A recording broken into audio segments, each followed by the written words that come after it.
Army chief Munir వ్యాఖ్యలపై కేంద్రం serious అయింది. అమెరికా నుంచి ప్రాలాపనలు సిగ్గు చేయటని విమర్శించింది. అసీం మునీర్ అణుదాడి వ్యాఖ్యల్ని విదేశాంగ శాఖ ఖండించింది.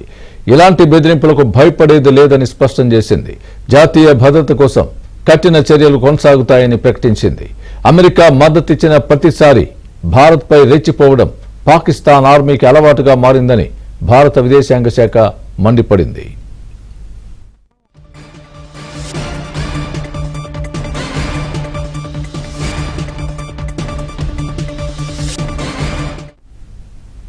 ఇదే అంశానికి సంబంధించి పూర్తి అప్డేట్ మా ఢిల్లీ బ్యూరో చీఫ్ కృష్ణ చెప్తారు.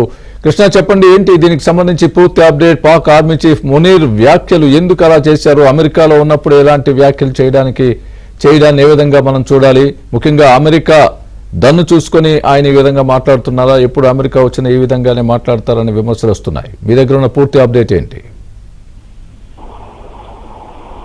ప్రస్తుతం అమెరికా పర్యటనలో ఉన్నటువంటి పాక్ సైన్యాధిపతి మునీర్ భారత్ పైన అవాకులు చవాకులు పేలుతున్నారు. ప్రస్తుతం ఆయన గత 2 నెలల్లో ఇప్పటికి 2 సార్లు ఆయన అమెరికాలో పర్యటించారు. భారత్ పైన ట్రంప్ సుంకాలు భారం మోపుతున్న వేళ ఈ తాజా పరిణామం అయితే చోటు చేసుకుంది. ఆపరేషన్ సింధూర్ తర్వాత అధ్యక్షుడు ట్రంప్ ఇచ్చినటువంటి విందులో పాల్గొన్నటువంటి మునీర్ 2 నెలల వ్యవధిలోనే మరోసారి అక్కడ పర్యటిస్తూ ఉన్నారు. అయితే ఆయన చేసినటువంటి వ్యాఖ్యలు, ఈ సందర్భంగా ఆయన చేసినటువంటి వ్యాఖ్యలు ఇప్పుడు అందరూ ఆగ్రహానికి గురవుతున్నారు. ఫ్లోరిడాలో జరిగినటువంటి ఈ కార్యక్రమంలో ఆయన మాట్లాడుతూ అణ్వాయుధ సామర్థ్యం కలిగిన దేశం మాది, ఒకవేళ భవిష్యత్తులో ఇండియా కనుక తమ మీద దాడి చేస్తే తప్పకుండా సగం ప్రపంచాన్ని నాశనం చేస్తామంటూ ఆయన పిచ్చి ప్రలాపనలు పేలుతూ ఉన్నారు. సో మునీర్ అమెరికా పర్యటనకు వెళ్ళిన తర్వాత అమెరికా గడ్డ మీద నుంచి ఇటువంటి వ్యాఖ్యలు చేయడాన్ని భారత్ అయితే చాలా సీరియస్ గా తీసుకుంటుంది. దీన్ని ప్రపంచ దేశాలన్నీ కూడా గుర్తించాలి. పాకిస్తాన్ సైన్యాధిపతి మునీర్ చేసినటువంటి వ్యాఖ్యలు ఏ విధంగా ఉన్నాయో అందరూ అర్థం చేసుకోవాలి.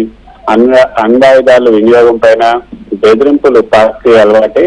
ఇలాంటి వ్యాఖ్యలతో ఆ దేశం ఎంత దుర్మార్గంగా వ్యవహరిస్తుందో కూడా అంతర్జాతీయ సమాజం అర్థం చేసుకోవాలి. పాక్ అణ్వాయుధాల పైన ఎవరి నియంత్రణ ఉందో కూడా దీన్ని బట్టి అర్థమవుతుంది. అక్కడ సైన్యం ఉగ్ర ముఠాలతో చేతులు కలిపింది. అక్కడ అమెరికా గడ్డపైన మునీర్ ఇలాంటి వ్యాఖ్యలు చేయటం విచారకరం. అయితే ఇలాంటి అణుబెదిరింపులకు భారత్ భయపడదు. దేశ భద్రత కోసం ఎలాంటి చర్యలకైనా మీ వెనకాడబోము అంటూ ఆయన భారత విదేశాంగ శాఖ స్పష్టం చేసింది. అయితే కేంద్ర ప్రభుత్వంలో ఉన్నటువంటి ఉన్నత స్థాయి వర్గాలు కూడా దీనిపైన స్పందించాయి. స్వామి, పాక్ మిలిటరీకి అమెరికా మద్దతు ఇచ్చినప్పుడల్లా కూడా వాళ్ళు తమ నిజ స్వరూపాన్ని బయటపెడుతూ ఉన్నారు. పాకిస్తాన్ లో ప్రజాస్వామ్యం లేదని దీన్ని బట్టి చూస్తే అందరికీ అర్థమవుతుంది.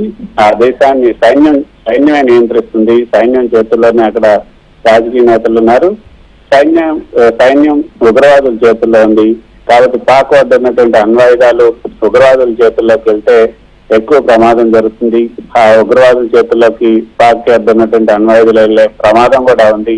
ఒకవేళ అదే కనుక జరిగితే ఈ ప్రాంతంతో పాటు ప్రపంచానికి పెద్ద ముప్పు ఎదురైనట్లే అని కూడా భారత ప్రభుత్వ వర్గాలు పేర్కొన్నాయి. మొత్తానికైతే అణు బెదిరింపులకు భారత్ భయపడదు. దేశ భద్రత కోసం ఎలాంటి చర్యలకైనా మేము వెనకాడబోము అంటూ గట్టిగా మునీర్ చేసినటువంటి వ్యాఖ్యలకు గట్టి సమాధానాన్ని కేంద్ర విదేశాంగ శాఖ ఇచ్చింది. Swami. Right Krishna, thanks for the update.